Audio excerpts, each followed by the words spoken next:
Hi, everyone. Happy Black History Month. Happy Black History Month.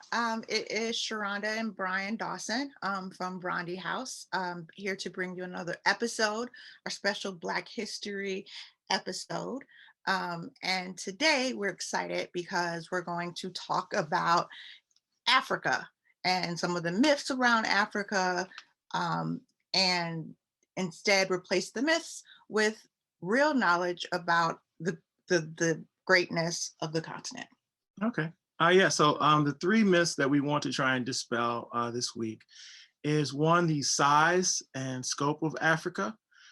Two, the resources that are within Africa. And lastly, the myth that there's an overabundance of disorganization and government corruption in Africa.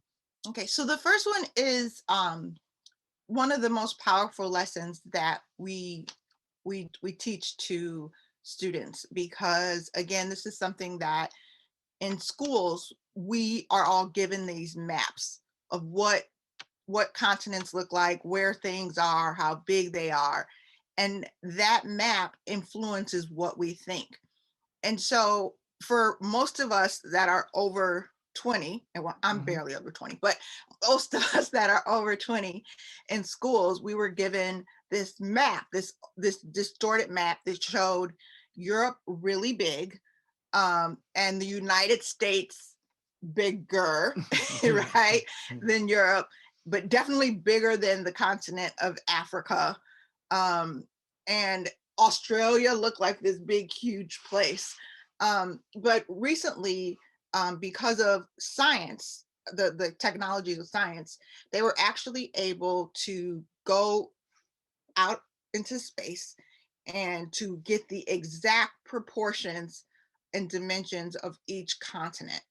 And what they found is that Africa specifically had been completely distorted. It's so much bigger than what the maps show and what the maps and what we were taught, right? It's this massive continent.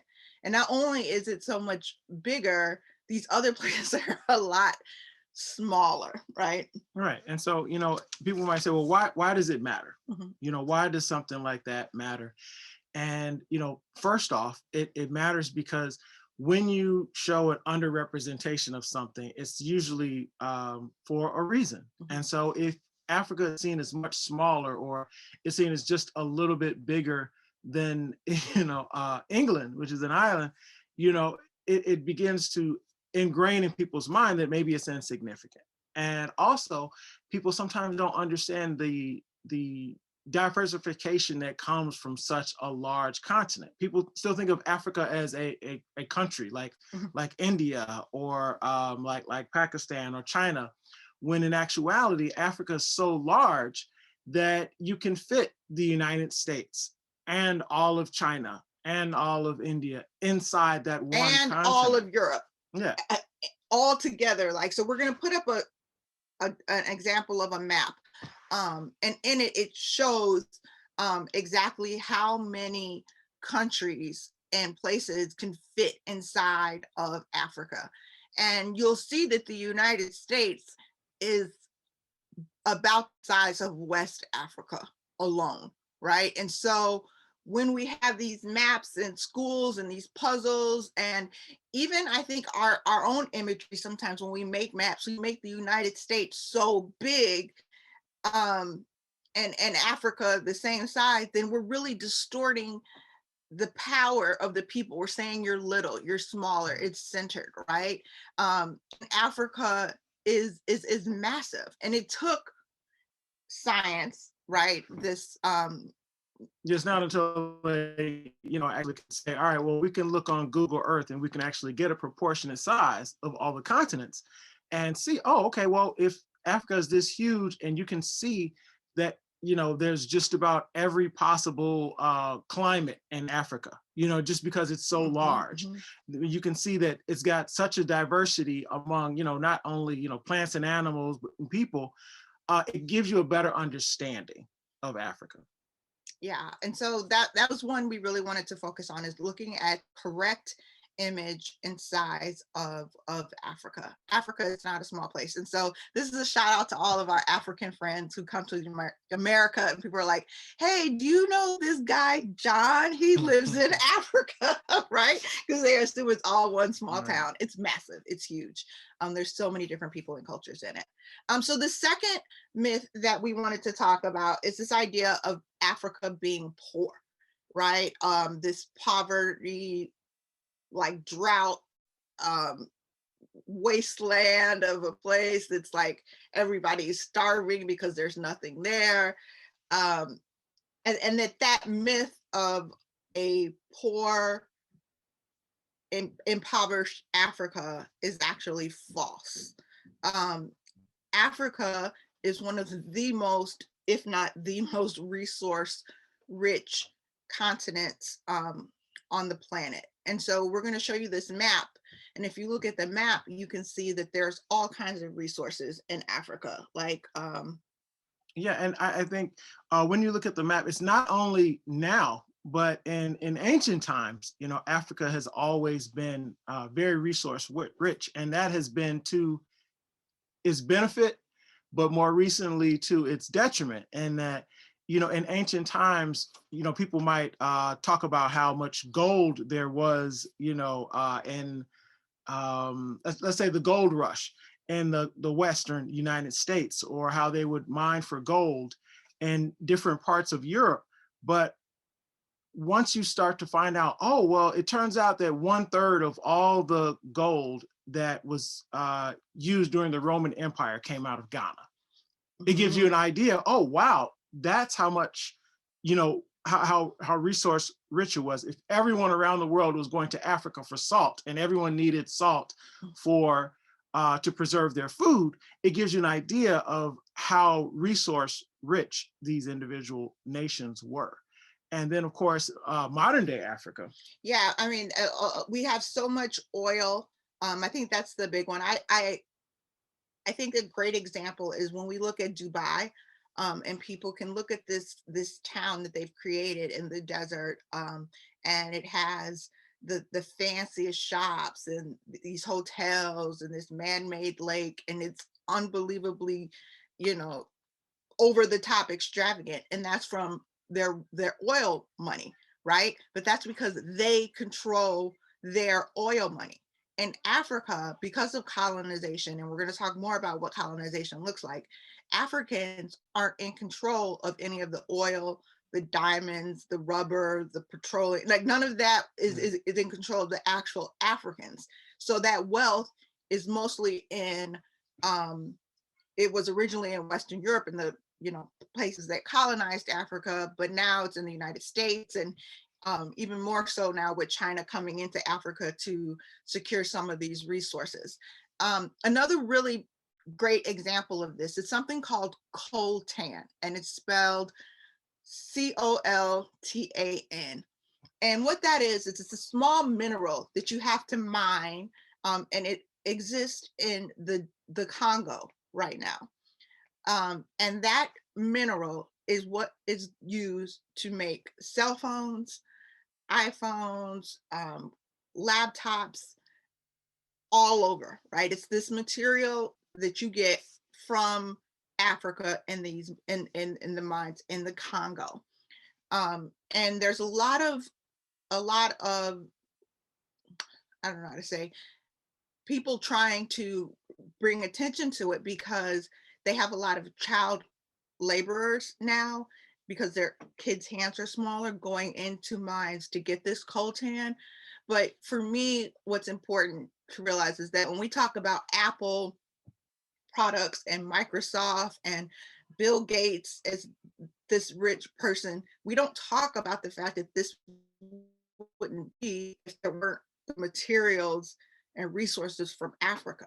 So what would Africa be like? What would the Congo be like if they controlled access to the coltan resource? Just that one resource, not even getting into if we can control the oil or the diamonds or the salt or the rubber.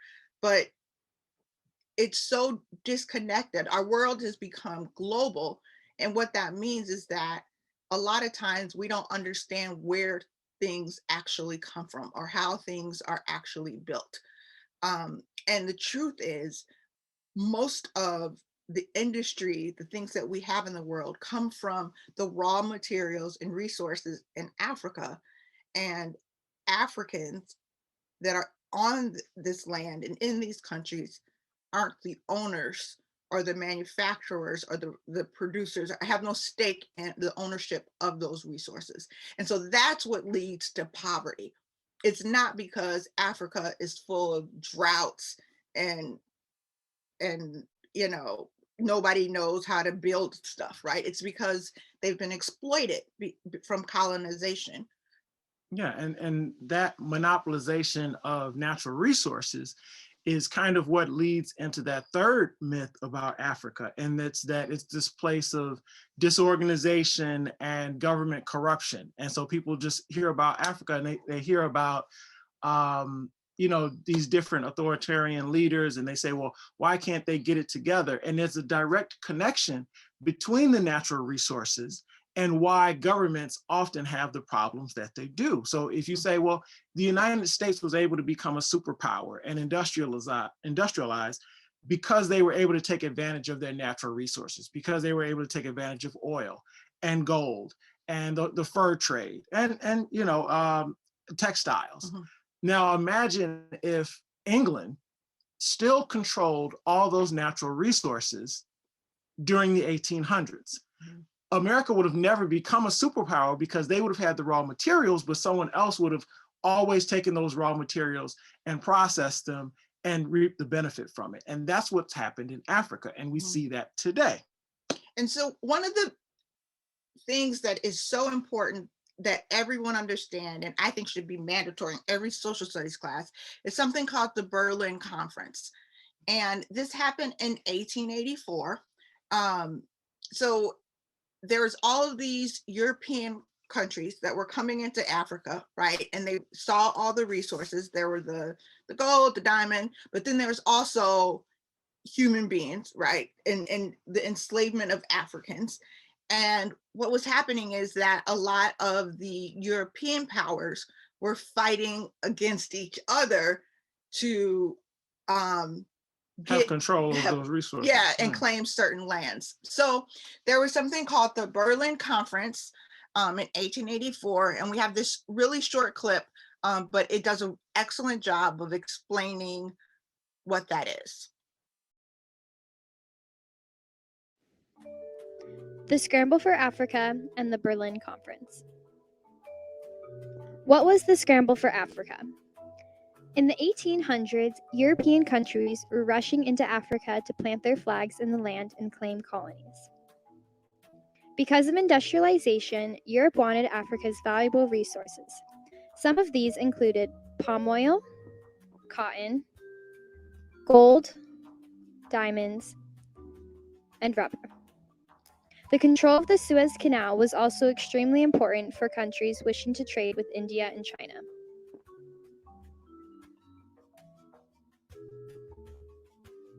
Overall, the Europeans thought the more colonies they had, the larger their military would be, making them a more powerful country.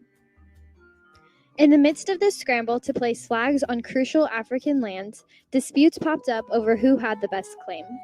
When this began to disrupt trade and travel, Otto von Bismarck called together a meeting called the Berlin Conference.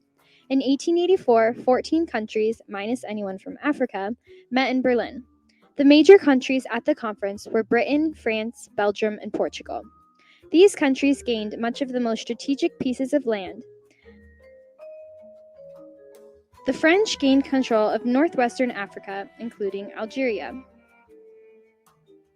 The British had control of both South Africa and Egypt, which included influence over the Suez Canal. King Leopold II of Belgium gained the Congo in Central Africa, and the Portuguese established their control of the western and eastern edges of Africa. So what effect did this have on the native African population?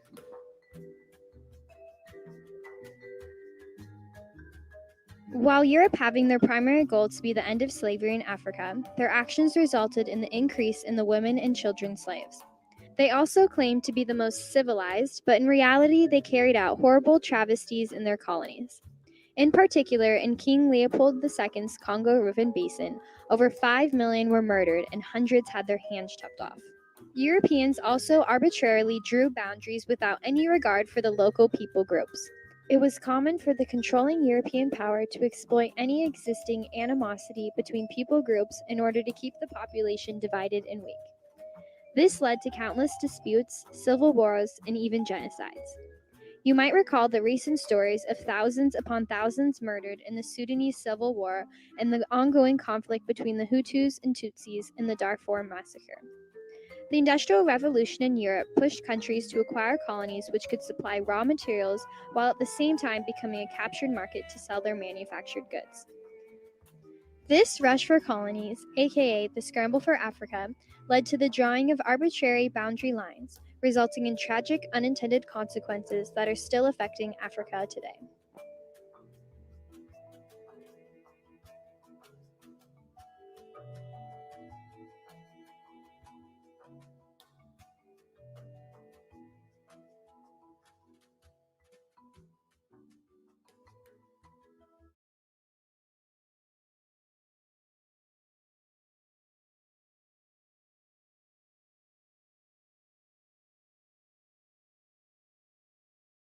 So as you can see, the Berlin Conference is directly responsible for the countries and the boundaries that we see now in Nigeria and Ghana and Kenya, that this happened with European powers who took a map and decided with no Africans present what part of the continent would belong to them, right? And when they drew these boundary lines, they did it in a way that would advantage them. So they knew, like Africans, like every other group of people on the planet, have different tribes and have histories where people get along and don't get along. And so what the Berlin Conference did is that they decided to set up boundary lands centered around those conflicts.